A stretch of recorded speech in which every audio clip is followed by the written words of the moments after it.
Wayahudi kadhaa walikuja kutoka Antiokia na Ikonio, wakafanya watu wajiunge nao katika kumburuta na kumpiga Paulo.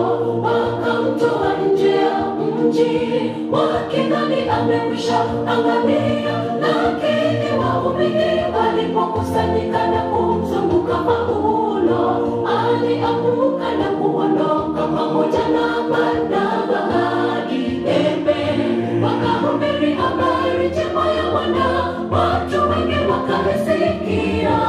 Wayahudi kadhaa walikuja kutoka Antiokia na Ikonio, wakafanya watu wajiunge nao katika kumburuta na kumpiga Paulo. Wakamtoa nje ya mji wakidhani amekwisha angamia, lakini waumini walipokusanyika na kumzunguka Paulo, alianguka na kuwa